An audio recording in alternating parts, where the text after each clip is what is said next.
Hey everyone, I was just thinking about something. I am making baby bibs and burp cloths, and because like I mentioned before, I'm thinking about opening my own business in a downtown flea market here. And so I finished up one, and I thought, you know what, I'm just going to go ahead and I'm going to do a tutorial on making one. Now I've got the pattern from what's it called? Hold on. shabbyfabrics.com. So go there, you can get the free pattern for the burping cloth. Okay, I'm going to go ahead and get everything set up here, and then I'll be right back. Okay, so the first thing you're going to need is you're going to need 2 pieces of flannel, and you're going to need some fusible fleece. And so I picked this for my top piece, my top flannel piece.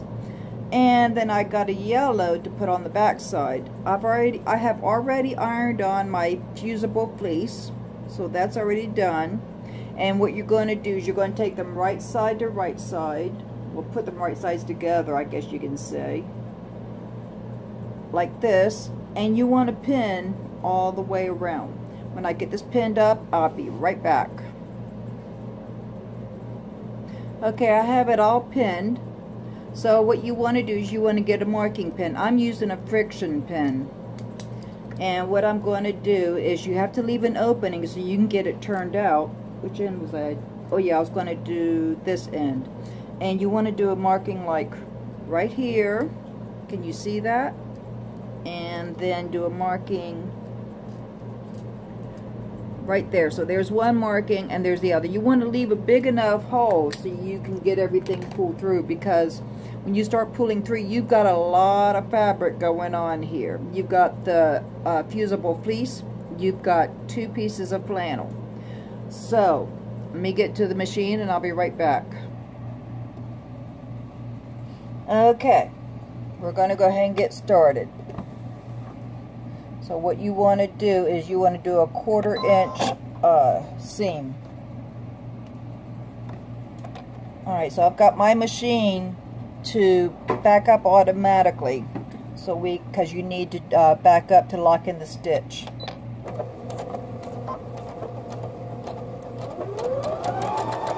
Let's hope my phone doesn't fall over because you're on top of my machine.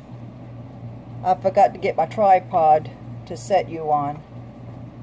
Alright, I see there's a little wrinkle here, so let me get this straightened out before I go any further. Alright, I think that'll be alright.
Okay, we're at the end, so you want to do a backup stitch.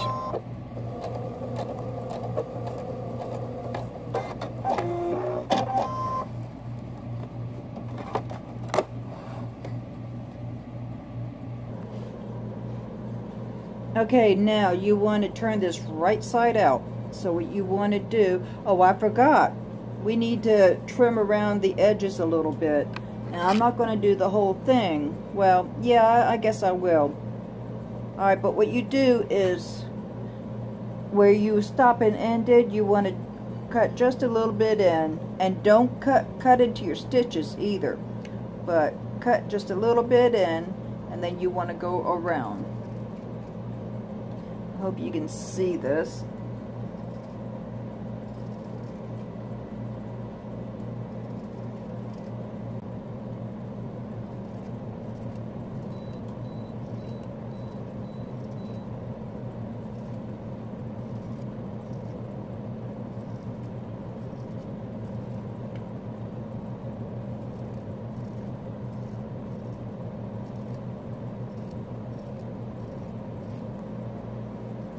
Alright, then when you get to the other side where you started, then you want to stop there, but then go up like this.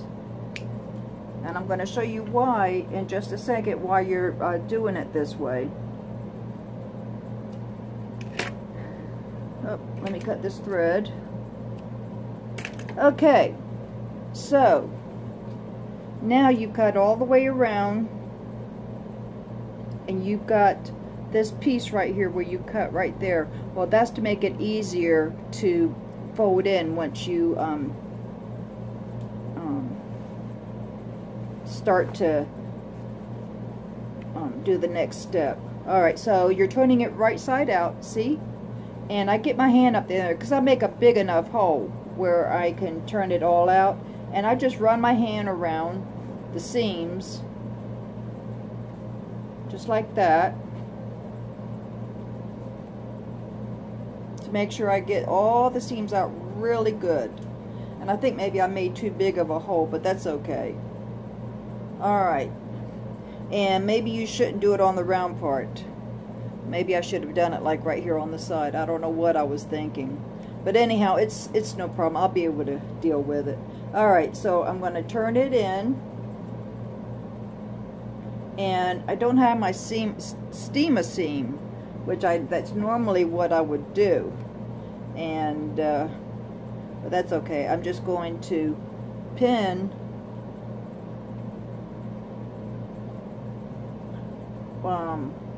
what I need to get turned under, because this is going on the inside.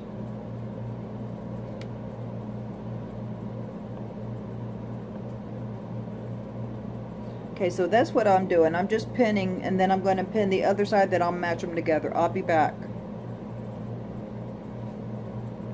Okay, I have it pinned all the way around, and here's where my opening was. So I didn't have a problem trying to get it to work right. Let me add a couple extra pins in here. I like to use a lot of pins, especially when I'm at this part of my project.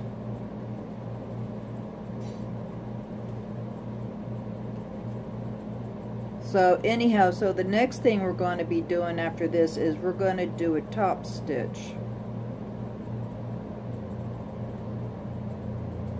But when you do your burp cloth, don't do it on the round part like I did. Do it on the side where it's flat. It'd be a lot easier to close up. Alright, okay, let me get this in right here, and I think we'll be okay. Okay, so now we're going to get ready to do a top stitch. Let me get you back over to the sewing machine. Alright, here we go, and you want your needle as close to the edge as possible. And I'm starting to sew where the opening is.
Okay, we're through with it. And it took a total of probably 10-15 minutes to make it. Easy as anything. Alright, so what I'm going to do now is I'm going to put this on my ironing board. Well, I have an ironing pad setting out right now.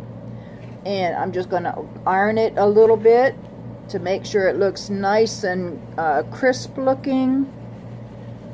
And that's it.